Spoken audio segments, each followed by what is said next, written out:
On the 17th of October, 1973, the world changed almost overnight. Arab oil producers, furious over Western support for Israel during the Yom Kippur War, launched an embargo targeting countries like the US, the Netherlands, and a few others. At the same time, OPEC slashed production, and the result? Oil prices skyrocketed from just $3 a barrel to nearly $12 in a matter of months. The West was thrown into a full-blown energy crisis. Now here's where it gets interesting. Iran, under Shah Mohammad Reza Pahlavi, although Iran was a key member of OPEC, it didn't join the Arab-led embargo. Instead, the Shah continued exporting oil to the West, including the US, but fully supported the massive price hikes. Why? Because for him, this was a golden opportunity. The oil boom made Iran rich fast. The Shah poured money into its modernization projects, the military, big infrastructure, and even nuclear projects, dreaming of turning Iran into an Islamic modern superpower. But behind the scenes, inequality and unrest were growing. Traditional segments of society like rural communities, the clergy, and the bazaar merchants felt completely alienated by the Shah's westernization drive. To keep control, the regime doubled down on repression, silenced dissent. The Shah expanded SAVAK, his brutal secret police.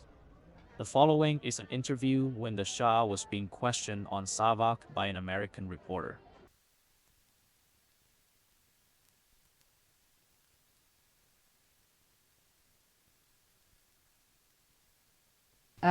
Well, I know you've been frequently questioned about allegations of torture practiced by your secret police, and I must ask you this because it does concern Americans.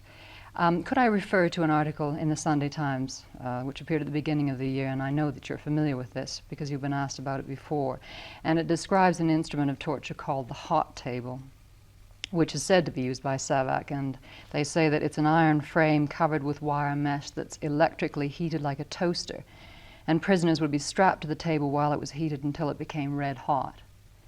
Do you have any comment to make on that? I mean, it's a terrifying allegation. Is it really something that you will ask in a television interview from a responsible man like me? Yes, I think you're precisely the person I should ask about It's so rubbish that I'm not even going to bother to answer to you.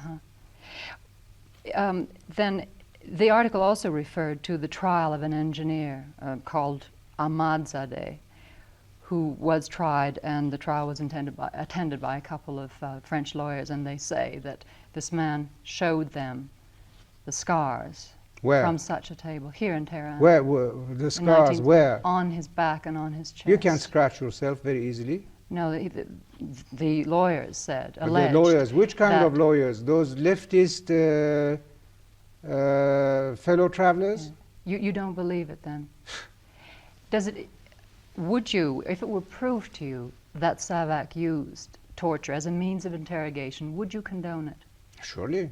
You would condone it? You mean condemn? I mean condone. Would you approve it? Oh, no. No, why should I? Because I say that there are new methods of interrogation, much more subtle than that. Such as drugs? No, talking and presenting the man with facts that your friend has already admitted this and that, and he will collapse. Do you give SAVAK a free hand then? I mean, do you take much interest in their methods, personally? Well, no, I'm not aware of that, but in general, I follow these things. But you talk about that kind of torture. You are not talking about the other kind of tortures that people are submitted by the responsible people who are talking nonsense and accusing people. What is that?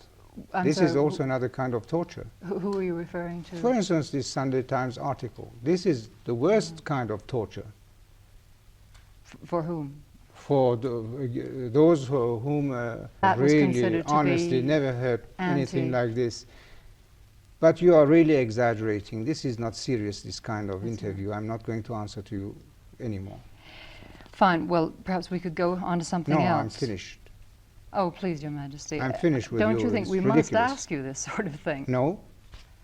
Well, can I ask you about your personal sense of mission, which you I'm not obviously going to answer have. to you anymore. You're so used to these questions. Not from Don't you think that it's